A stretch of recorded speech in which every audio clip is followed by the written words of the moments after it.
Hello everyone, welcome to my channel SNB learning. সবাইকে প্রথমে জানিয়ে নেব নতুন বছরের শুভেচ্ছা। Happy new year 2024। তোমাদের এই বছর ভালো কাটুক এবং এই বছর যাতে এই প্রথমবার কলেজে পরীক্ষা দিতে যাচ্ছ এবং সেই পরীক্ষা যাতে ভালো হয়, রেজাল্টও ভালো হয়, সেই কামনা করছি আমাদের তরফ থেকে। আর তোমাদের ভালো রেজাল্ট করার জন্যই আমরা তোমাদের জন্য আজকে নতুন বছরে আর একটা নতুন ভিডিও নিয়ে এসেছি, খুবই উপকারে আসবে। সেটা হচ্ছে হিস্ট্রি সাবজেক্টের ইন্টার ডিসিপ্লিনারি ফার্স্ট সেমিস্টার। কেননা এখন আমাদের নতুন সিলেবাস অনুযায়ী এনএপি 2022 অনুযায়ী আমাদের যে কোর্স স্ট্রাকচারটা আছে সেটা একটু চেঞ্জিং হয়েছে। কীরকম? Minor, major, interdisciplinary. সেই ইন্টারডিসিপ্লিনারি সাবজেক্ট থেকে আমরা আজকে হিস্ট্রি নিয়ে আলোচনা করব। ধীরে ধীরে যতটুকু আমরা সম্ভব সব কিছু কভার করার চেষ্টা করব। আর তোমাদের যদি নোটসের প্রয়োজন হয় তোমরা আমাদের এই নাম্বারে যোগাযোগ করবে।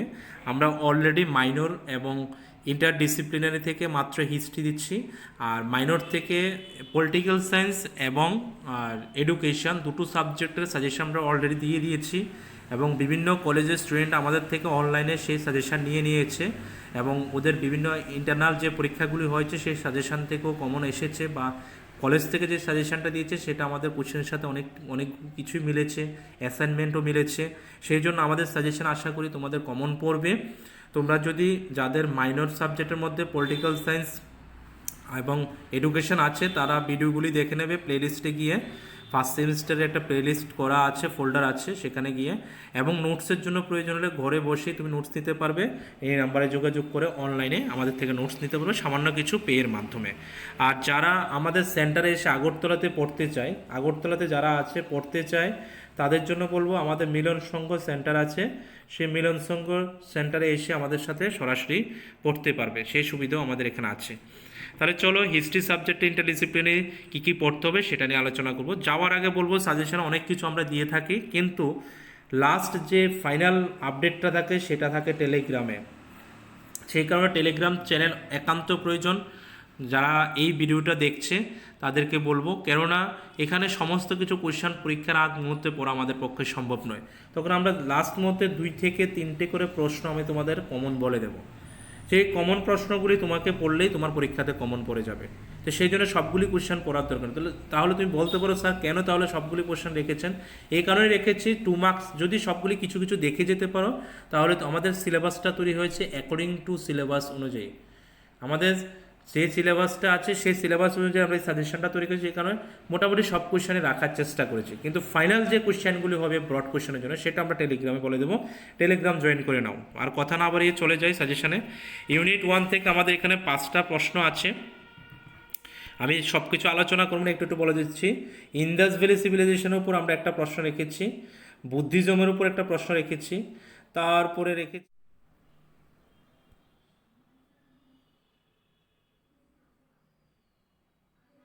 বৈদিক পিরিয়ডের উপর একটা প্রশ্ন দেখব।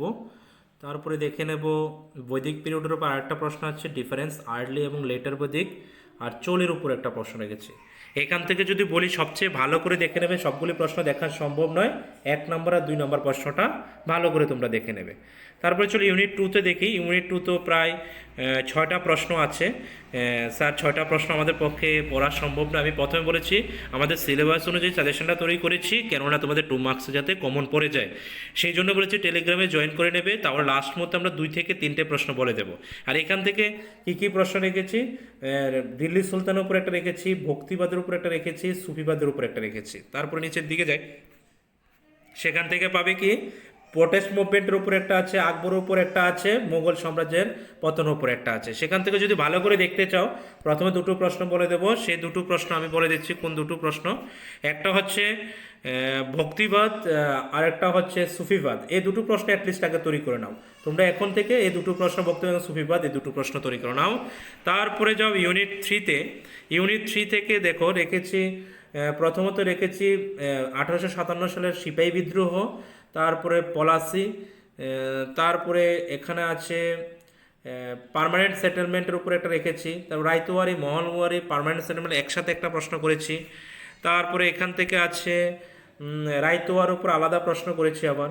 তারপরে বেঙ্গল রেনেসাস এবং সেখানে বিদ্যাসাগর এবং রাজা রামমোহন রায়ের অবদান রেখেছি, এবং রাজা রামমোহন রায়কে সমাজ সংস্কার বলা হয় কেন, এরকম টাইপের 7টা কোশ্চেন আমরা তৈরি করেছি। তার থেকে যদি ভালো করে পড়ে নিতে চাও তাহলে প্রথমেই বলবো রিভল্টটা পড়ে নাও, দ্বিতীয়ত পড়বো পলাশির যুদ্ধটা পড়ে নাও। এই দুটাকে পড়ে নাও, তারপরে দেখা যাবে কি পড়তে লাগবে।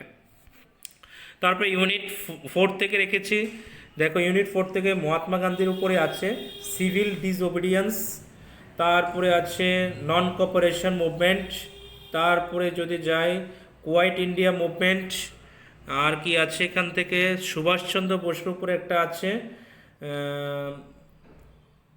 যেটা সুভাষচন্দ্র বসুর উপর আছে ইন্ডিয়ান ফ্রিডম স্ট্রাগল, বা যেটা JN উঠেছে, সরি এটা IN হবে, ইন্ডিয়ান ন্যাশনাল আর্মি, এটার উপর একটা কোশ্চেন রেখেছি। এখান থেকে যদি ভালো করে পড়তে চাও আমি বলে দেবো, প্রথমে 3টে প্রশ্ন পড়ো আগে তোমরা।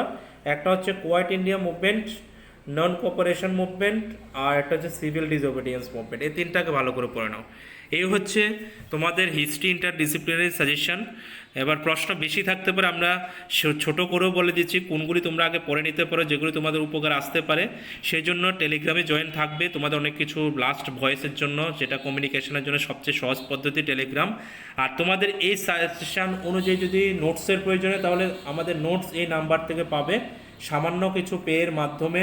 আর টাকাটাও বলে দিচ্ছি কত টাকা পে করতে হয়, minor plus interdisciplinary per subject. মাইনরের জন্য 700 টাকা রেখেছি আমরা PDF ফর্মে অনলাইন, ইন্টারডিসিপ্লিনারির জন্য পার সাবজেক্ট 700 টাকা রেখেছি অনলাইন। আর যাদের মেজর সাবজেক্টের প্রয়োজন হবে তারা দুটো পেপার একসাথে 1500 টাকা আমাদের পে করতে হবে, 1500 আমাদের পে করতে হবে। তাহলে চলো নেক্সট ভিডিওতে আবার কথা হবে নতুন একটা ভিডিও নিয়ে। যারা নতুন করে দেখছো ভিডিওটাকে সাবস্ক্রাইব করবে, শেয়ার করবে।